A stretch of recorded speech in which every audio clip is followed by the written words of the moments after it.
much, Alicia, for taking part in Hydrogen Free. Obviously, it's a pleasure to have you on board. I know a lot of people know exactly who you are and what you do, but just for the purpose of this, do you mind just giving us a bit of an intro about yourself and the business you represent? Sure. Thanks for having me on. Alicia Eastman, I'm the president of Intercontinental Energy. We started the company to create the lowest cost price power. And we were originally focused on green electrons. So we looked at areas of the world that had a perfect diurnal profile of a lot of sun during the day, a lot of wind at night. And these are typically coastal deserts in MENA, Australia, South America. This is where these locations lie. After we progressed on these projects and we had done a lot of licensing and a lot of analysis, we realized that we could actually have a price so low and so reliable that we could make hydrogen at a price that is low enough to be competitive. And this sort of happened at the same time that hydrogen became more and more popular.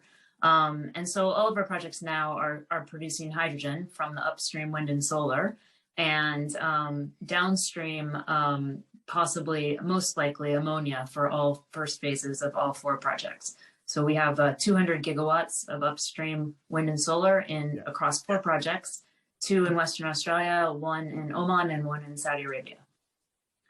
Fantastic. So to roll into the first question that we have, obviously there's a lot of the media attention surrounding the sector. There's a lot of hype, shall we say. In terms of hydrogen itself, what role do you see in it reaching our net zero targets?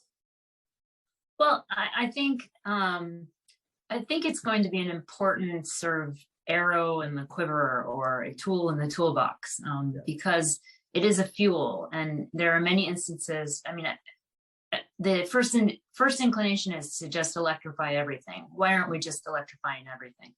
And one of the problems with that is that we don't have a grid everywhere. We do not have an internationally connected grid that reaches every part of the world. And that's one of the reasons that diesel and oil are popular, because you can actually use them in different locations. They are mobile. So, you know, electricity is not going to solve everything for every sector. We need to have a fuel. And in that case, we think that hydrogen is a great fuel for some purposes, and ammonia or methanol or syn fuels that are created from hydrogen are also good fuels that will reduce pollution and will decarbonize. So I think that in those ways, it will play a very important role because it attacks the areas that are most difficult to decarbonize. Whereas, you know, if you have a grid, it is easier to add more wind and solar, more thermal, there's many different types of things that you can use. It is easier to solve it if you're all in one location. But even then, you have issues with permitting. You have issues with getting piping agreed upon, getting it approved, getting any type of this big infrastructure approved and built takes a long time anywhere in the world. Yeah. So the nice thing about a fuel is that you can ship it anywhere. It's not point to point, and you know it doesn't have the approvals process timeline. So it's more readily available. Yeah. But I would say it's not hype. I would say that it is the appropriate amount of attention for something that is going to make a big difference in decarbonization. Well, I do completely agree with you on that. And that definitely rolls into the next question I have. I know your business, you've got a lot of partnerships. We've got MOUs across different sectors as well. We've got, and we've seen major investment as well over the past couple of years, haven't we? But there is a lot of positives surrounding the sector, but there is going to be challenges that we need to overcome. Where do you see the challenges that we face as a sector? Well, I think the biggest challenge is that in order for these projects to be successful, or in order for these fuels to be successful, they really have to be competitively priced. So you have to solve that one way or another, just like wind and solar. Once it got to a reasonable price, in fact, cheaper than most other things, that's when people really start taking it on and using it. So whether it's through regulation, some kind of taxation, some kind of taking the externalities and internalizing them for fossil fuel companies, so they're comparing apples to apples, or just getting the price down of the green product. We need to get to be in the same playing field in order for people to actually make the change. And that's, so what we're focused on are these giant projects that will get the price down. They're optimized, they have the highest and most valuable resource to start with, and then we optimize the project completely so that you have the lowest price possible.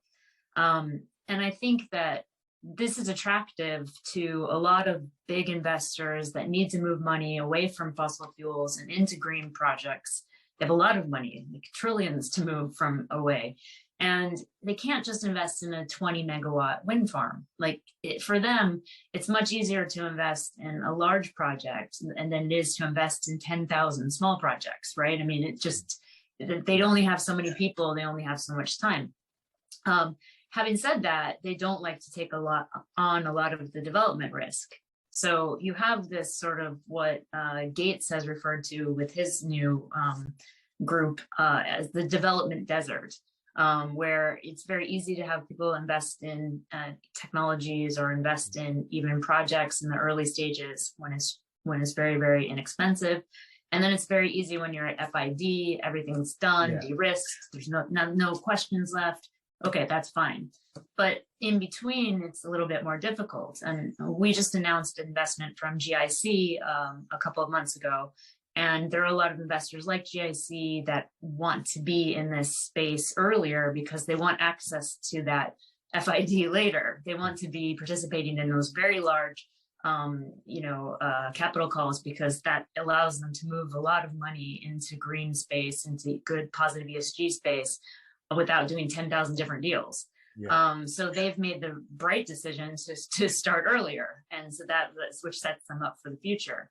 And it's great that they've done that. They've definitely had more guts than others to go first on this.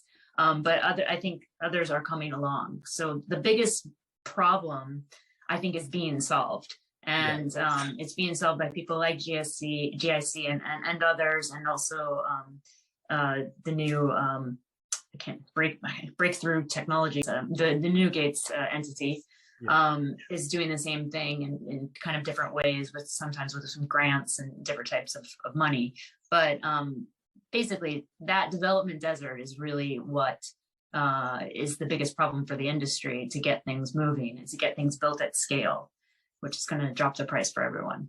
No, definitely. And I do completely agree with you. And everyone we've had on so far has highlighted the same challenge, in all honesty, that ultimately we need to get the price that's available for a global market, don't we? So, no, I do definitely agree with you on that one. In terms of the final question, we do have more, you have touched on it slightly, but more focused on intercontinental. So you guys fit all across the life cycle, don't you, at the moment, even into solar and wind. So in terms of developing the value chain, how do you guys fit in, and what value do you see you will add to the sector over the next 12 to 24 months? Well, I think what's distinguishes our projects, obviously, is that they're so large. And because they're so large, they can attract a supply chain next door. And that makes it cheaper for us, but it also allows any technology provider to have that confidence to build a dedicated facility, because they've got the order book at the end. So it's, we're the off taker for them. And if they know we have an off taker lined up down the road, they have the comfort to do that. And that will solve a lot of things. There are a lot of things that are just inefficient now, even before you talk about hydrogen and talk about ammonia and different additional markets. I mean, right now we're shipping around wind turbines, which is basically just rolled up steel, where we're shipping air. That doesn't make a lot of sense. So being able to assemble our turbines at site, because our sites are gigantic and uniform, and you can just drive off the road onto the ground. They don't need clearing. They're just completely nude of anything going on. It's easy for us to do all sorts of assembly, all sorts of production, and then just get it right onto site and not have to ship it around the world. So I think that will lower the price of a lot of items. I mean, we need 1,700 turbines for Oman alone. And that's one of the smallest projects of the four. So it's really big orders for all of the projects, and we intend to have partnerships with most of the supply chain, so that we can also encourage sometimes some newer technologies, and also GIC is interested in potentially investing in those supply chain technologies as well. So they're interested in the entire ecosystem as we are. And I think that's really helpful, so that we can help bring people along. We can make a company, get them to that scale to where it really makes sense if they have a new technology that's even better than what we're predicting now. And now we're using very conservatively, we're just projecting drop in costs of sort of the technologies that we know about. Mm-hmm. But it's like wind and solar, we believe that it's going to fall faster and it's going to fall more. And there's going to be more learning than we realize. There's going to be new technologies and new ways to look at things that we haven't even thought of yet. But we do want to be there when that happens and help them get to scale. And then be able to have that roll out all over the world and help all projects. No, definitely, and it's super interesting as well. And it just gave me a thought. I was at the H2 forum in Berlin last week, and there was a comment made regarding solar where someone had put a financial analysis together, and by the time he'd put that financial analysis together for 2030, the cost that he'd estimated had already been preceded within that 6 months. So. No, I do agree. I think obviously the more partnerships we see and the more people work together, that cost will come down more. And yeah, it's a very exciting time for businesses like Intercontinental. And as I said, it's a pleasure to have you take part. And obviously everyone from the Boss Energy team does really wish you the best for 2022 as well. Great, thank you. Well, I'm best to you. I'm sure your business is growing too. Absolutely, very, very busy, but really appreciate your time. Thanks, Alicia.